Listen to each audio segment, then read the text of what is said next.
Assalamualaikum warahmatullahi wabarakatuh. Alhamdulillah, assalatu wassalamu ala rasulillah Sayyidina Muhammad ibni Abdullah wa ala alihi wa ashabihi wa mawalah.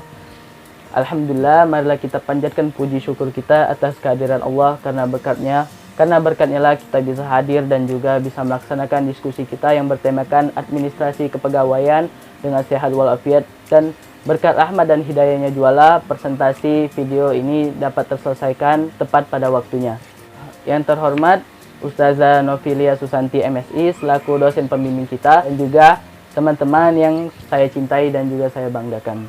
Adapun anggota dari kelompok 6 yaitu satu bagian dalam eksekusi pembuatan PowerPoint yaitu Siska, dan yang kedua yaitu bertugas dalam eksekusi pembuatan makalah yaitu Rahmat Badarudin, yang mana makalah tersebut telah dirundingkan dan dimusyawarahkan secara bersama. Dan yang ketiga, editor dalam video ini yaitu Wasilah Fid Al-Habib. Dan adapun anggota yang bertugas dalam penyampaian materi yaitu penyampaian materi pertama yaitu Muhammad Yusuf. Yang kedua, Jennifer Sinta Ramadini. Dan yang ketiga, Nadia Maulida. Kita masuk pada acara pertama yaitu penyampaian materi yang akan disampaikan oleh Muhammad Yusuf. Dan marilah kita buka presentasi atau kita awali presentasi ini dengan melafazkan lafaz basmalah. Bismillahirrahmanirrahim. Komponen administrasi kepegawaian. Komponen administrasi kepegawaian ini tersusun atas penyusunan formasi, pengadaan pegawai, kenaikan pangkat, pembinaan dan pengembangan karir pegawai, serta ketata laksanaan kepegawaian. Yang pertama adalah penyusunan formasi.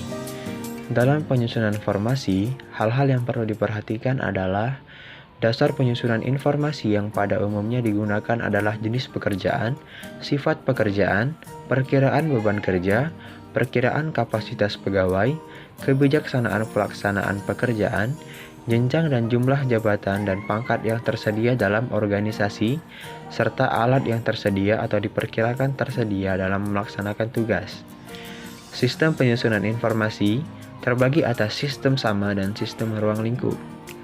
Analisa kebutuhan pegawai negeri sipil dengan penguraian jabatan agar dapat diketahui jenis jabatan, ruang lingkup tugas yang akan dilaksanakan, sifat pekerjaan, syarat-syarat pejabat, perkiraan kapasitas pegawai dalam jangka waktu tertentu, serta anggaran belanja negara yang tersedia. Yang kedua adalah pengadaan pegawai.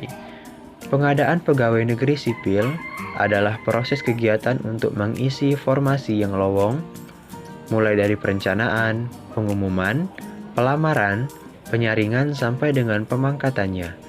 Peraturan pengadaan ini diatur dalam pasal 16 Undang-Undang Nomor 8 Tahun 1974 yang secara rinci dituangkan dalam Peraturan Pemerintah Nomor 6 Tahun 1976. Dalam pengadaan PNS ada beberapa hal yang perlu diperhatikan, antara lain prinsip, sistem, syarat, dan pengangkatan.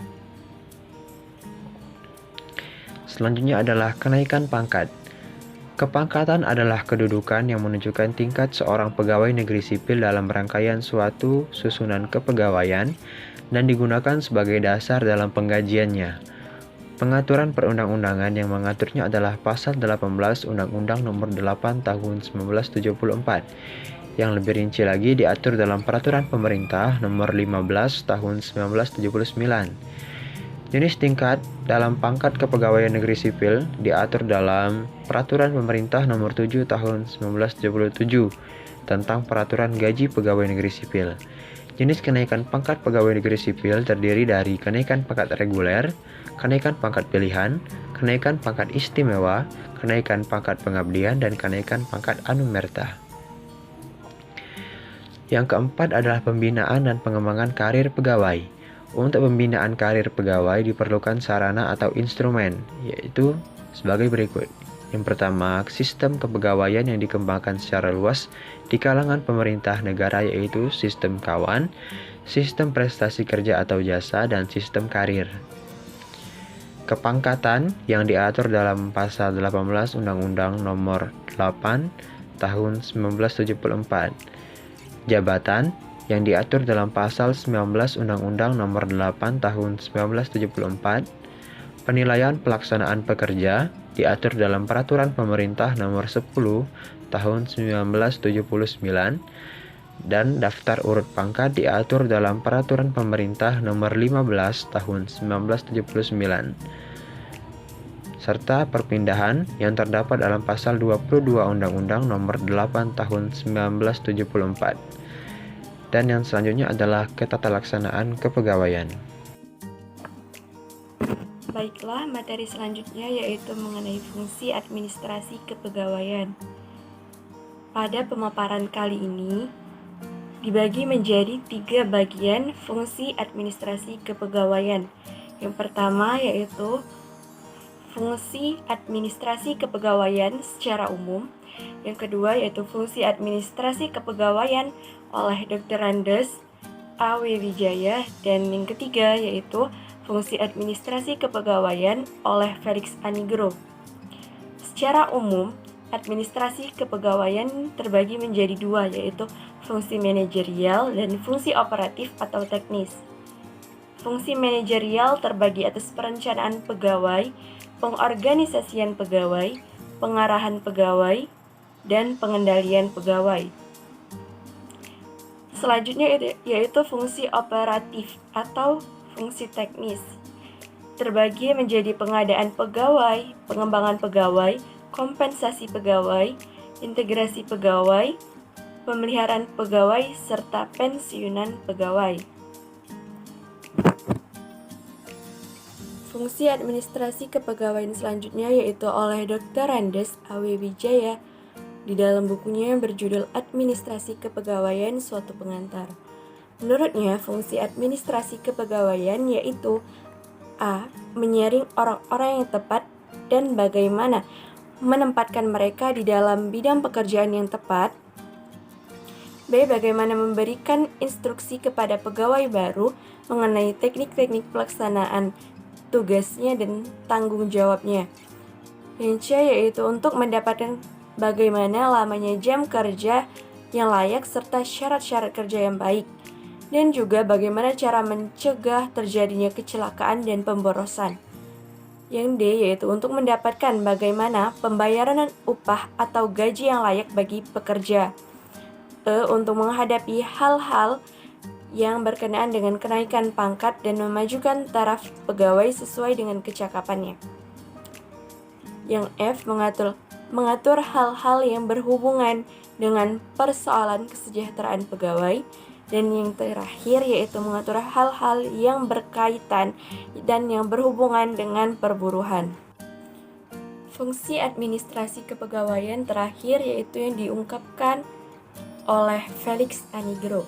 Menurutnya, fungsi-fungsi atau kegiatan-kegiatan dari administrasi kepegawaian yaitu A. Pengembangan struktur organisasi untuk melaksanakan program kepegawaian termasuk di dalamnya tugas dan tanggung jawab dari setiap pegawai yang ditentukan dengan jelas dan tegas. B. Yaitu penggolongan jabatan yang sistematis dan perencanaan gaji yang adil dengan mempertimbangkan adanya saingan yang berat dari sektor swasta. Yang C. Yaitu penarikan tenaga kerja yang baik. D. Seleksi pegawai yang menjamin adanya pengangkatan calon pegawai yang cakap dan penempatannya dalam jabatan-jabatan yang sesuai. E. Perencanaan latihan jabatan dengan maksud untuk menambah keterampilan pegawai, memotivasi semangat kerja, dan mempersiapkan mereka untuk kenaikan pangkat. Yang F yaitu penilaian kecakapan pegawai secara berkala dan teratur dengan tujuan meningkatkan hasil kerjanya dan menentukan pegawai-pegawai yang cakap. Yang G yaitu perencanaan kenaikan pangkat yang didasarkan atas kecakapan pegawai dengan adanya sistem jabatan, di mana pegawai-pegawai yang baik ditempatkan pada jabatan-jabatan yang sesuai dengan kecakapannya, sehingga mereka dapat mencapai tingkat jabatan yang paling tinggi.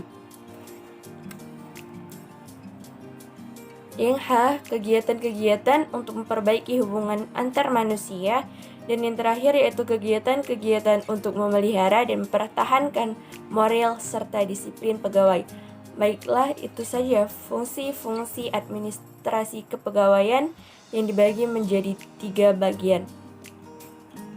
Administrasi kepegawaian efisiensi, efektivitas, dan produktivitas organisasi untuk mencapai tingkat setinggi-tingginya. Ialah merupakan tujuan utama administrasi.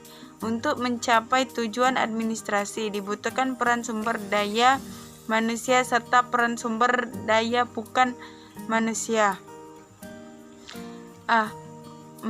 Memperkuat sistem perencanaan dan pengembangan pegawai serta pembenuhan. B. Mengembangkan sistem manajemen informasi kepegawaian. C. Meningkatkan kualitas sumber daya aparatur untuk meningkatkan kompetensi sesuai tugas pokok dan fungsi yang dilaksanakan melalui pendidikan dan latihan. D. Terwujudnya penataan pegawai sesuai kompetensi jabatan dan syarat jabatan serta memperhatikan pola karir. E. Peningkatan pembinaan pegawai untuk meningkatkan akuntabilitas dan kesejahteraan pegawai. F. Peningkatan kinerja pelayanan kepegawaian dalam rangka meningkatkan kapasitas pemerintah. Tujuan penyelenggaraan administrasi kepegawaian bagi suatu organisasi baik pemerintah maupun swasta adalah untuk meningkatkan aktivitas dan produktivitas dalam memanfaatkan tenaga kerja manusia, untuk mencapai keseluruhan tujuan organisasi dengan cara tepat dan efektif, dan untuk terciptanya, terpeliharanya, serta terkembangkan hubungan kerja yang memberikan suatu kerja memberikan suasana menyenangkan antara individu yang bekerja sama. Sekian, terima kasih.